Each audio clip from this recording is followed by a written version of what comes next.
Hi, this is the Community Mapping Project, Group 4, and we're covering the city of San Pedro. The members of Group 4 are Hi, I'm Celina Becerra. I'm Adriana Galeano. I'm Alejandra Corza. I'm LaDoris Jackson. And I'm Deborah Barrera. San Pedro is located off the 110 freeway south, and it runs out into Gaffey. San Pedro is known for the Korean Bell of Friendship and the Los Angeles waterfront. The Los Angeles waterfront contributes to the wealth of San Pedro by providing over 1 million jobs. And as of the count for 2022, for the unhoused persons, there are 575 unhoused persons in San Pedro.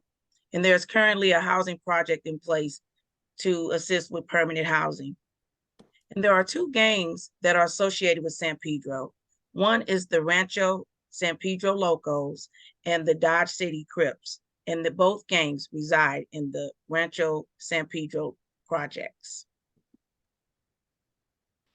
San Pedro demographics are predominantly Hispanic at 56%, while two or more races make up the least of the population at 3%.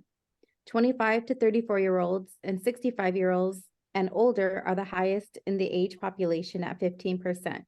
The least is 18 to 24-year-olds at 8%.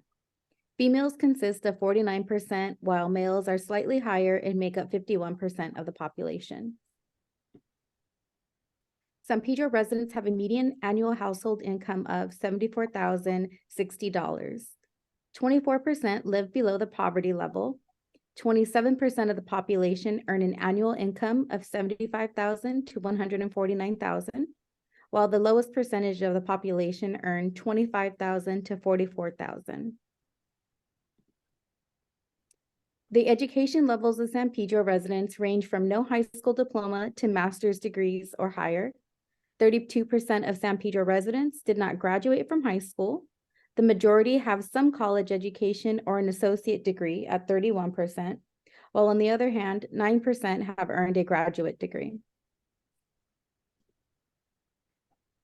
San Pedro residents hold a variety of professions: white collar, blue collar, private companies, entrepreneurs, government jobs, and nonprofits.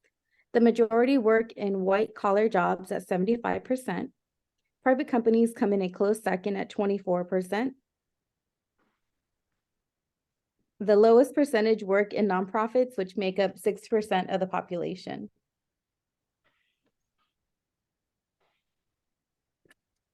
The city of San Pedro has many opportunities for sports and recreation. The city has a total of 17 parks, a sports center, a nature center, and a beach.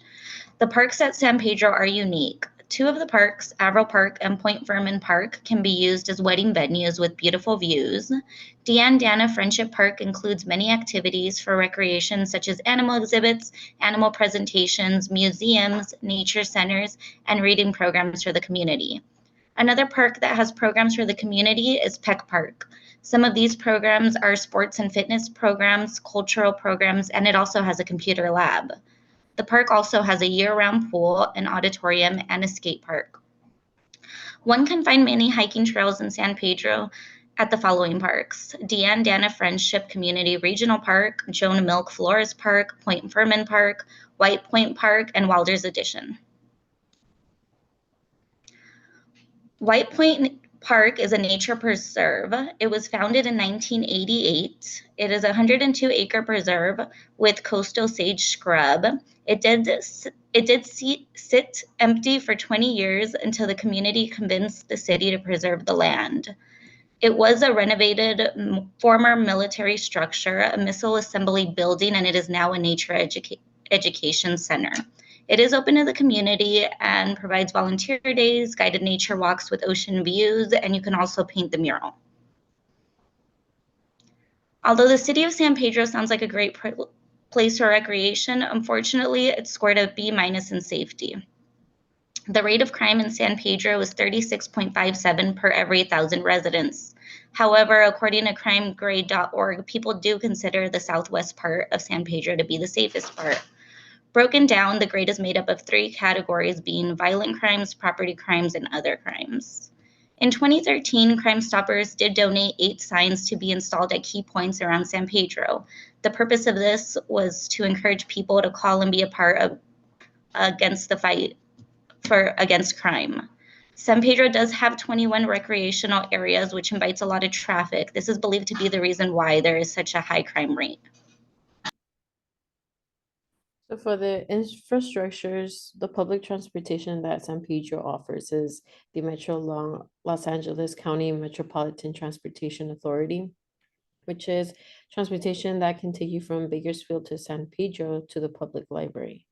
San Pedro Downtown Trolley, which is very popular. The City Ride, which is 25 cents for public and 10 cents for the disabled. Also the LADOT, and then the Rancho San Pedro Good to Go bike program. So the services available, community-based agencies, is Rainbow Services. That one's a domestic violence center. South Bay Auxiliary of Harbor Interfaith Shelter, which is a homeless shelter nonprofit. Sheriff's Community Deaf Inc. It's a social services organization. Toberman Neighborhood Center, which is a nonprofit for general public, and San Pedro Regional Catholic Charities. For hospitals and skilled nursing facilities, there is Providence Little Company of Mary Medical Center, Harbor General Hospital, San Pedro Medical Center, Pacific Medical Plaza, Seacrest Convalescent Hospital, and Los Palos Post-Acute Care Center. So the mental health centers that San Pedro offers is the San Pedro Mental Health Clinic, Recovery Center, Providence Little Company of Mary Medical Center, Beyond Shadows Therapeutic Center, Davies Medical Group Mental Health, Positive Counseling Center, Epiphany Counseling, and South Coast Family Services. So for the substance abuse recovery centers, there is a No Matter What Recovery, Coastwise Addiction Recovery Center, Outpatient Drug and Alcohol Rehab, Fred Brown Recovery Services, the Beacon House Association of San Pedro, and the House of Hope, which is a nonprofit organization. In terms of availability of fresh and healthy foods, San Pedro does provide its community healthy restaurant food options, such as coffee shops, local juice bars, such as Nuda Juice and Wellness Shop, Saladish, Rex Cafe, and Sandwich Saloon. However, there are over 30 fast food restaurants within a 2-mile radius from each other. The city is trying to work on this problem and provide more healthy options for the community. The Port of Los Angeles High School has a program that teaches kids to grow food, and the farmer markets provides a venue for them to sell what they grow. They also have the Feed and Be Fed Church on 6th Street, which educates the community in urban farming and making healthy foods more accessible to all. When it comes to availability of fresh foods and healthy foods, San Pedro does have 26 grocery markets.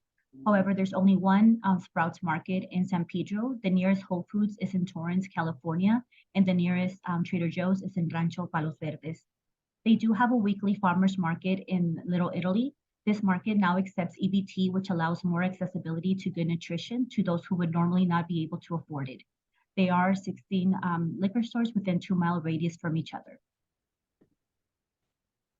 For our housing stock, for availability of housing and affordable housing in San Pedro, they are the macro level solutions are affordable housing, which is available through the Housing Authority of the City of Los Angeles. Rancho San Pedro is one of the oldest public housing developments owned and managed by the HACLA. There's also Beacon Landing, which is an affordable housing complex. This is a new permanent supportive housing development, steps away from the LA waterfront in San Pedro. The project will eventually consist of 4-story building with 90 studio apartments catering to homeless individuals, along with on-site supportive services, such as mental health services provided by the LA Family Housing. So for our interview, I had the pleasure of interviewing Stephanie G. She works at the agency House of Hope in San Pedro. She's worked there for 5 years. And the bit of history that she provided, she said that in the past, the Navy used to dock there, and the ladies who lost their husbands would meet in the area where the Navy men would be to find a new mate. There's also a history of this place called Sunken City.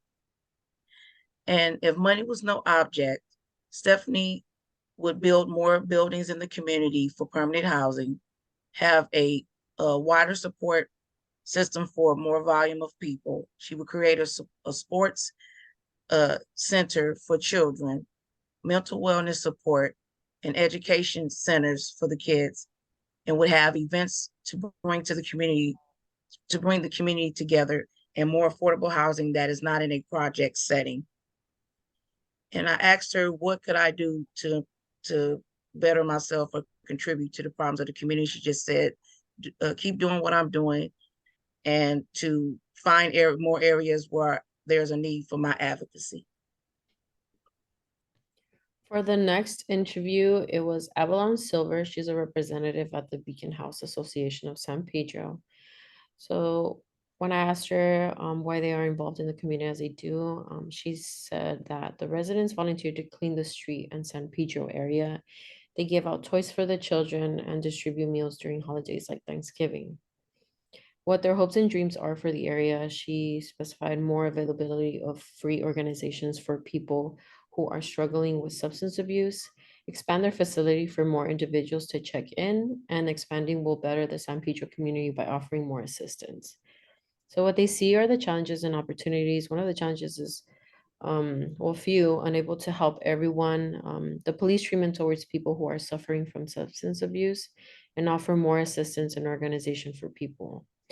For opportunities, Avalon is grateful that they offer free service at her agency, and the community residents have generously fundraised, also has donated towards their association. For our third interview, I was able to interview Ethan Gaggett, who's a resident of San Pedro and also an employee at the Port of Los Angeles. So Ethan is a resident of San Pedro who has been working for over 10 years at the Port of Los Angeles as a crane operator. I did ask him what are the opportunities of living and working in San Pedro. So he says he loves the fact that he lives in the same city that he works at. He values his work and feels that the hours are flexible, and he feels that he's able to have a healthy work life. Some of the best things about living and working in San Pedro is the access to the waterfront. He loves the marine aquarium and wildlife that you can find in Cabrillo Beach. With the new LA waterfront at the port, he said that this is creating new job opportunities for the community. I did ask him also what are some of the challenges that the city of San Pedro is facing. So like a lot of people, he mentioned homelessness. He stressed that this has been a recurring problem, especially since COVID-19. He mentioned keeping the community safe and clean. And also the port is an economic driver. However, it does create environmental challenges and harm. All in all, from the 3 interviews, what we gathered for the strengths is that agencies do come together to support the community. They take time to distribute meals to the families in need. They have toy drives for the children during the holidays. And the people of San Pedro do feel a sense of responsibility for their city. The residents take time to get together and clean the streets and donate to the agencies. For the challenges, we did see homelessness. It is a high one, and police do have high interactions with homeless persons, the most than other providers. Another challenge was keeping the city safe and clean, and the third challenge was that the community is unable to help everyone because of the lack of availability in the current agencies. The recommendations that we had as a team were organizing more community events to bring the community together and raise money, more free agencies that can offer a wide range of services to the community, including limits for the length and time that people can be open to increase discharges in intake flow.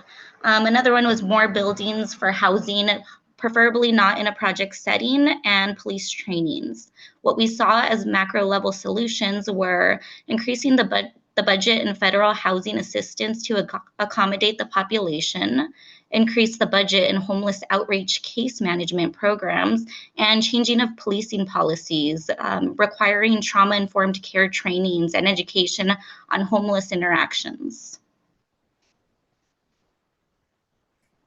And these are our references for our paper and our slides, and that concludes our presentation.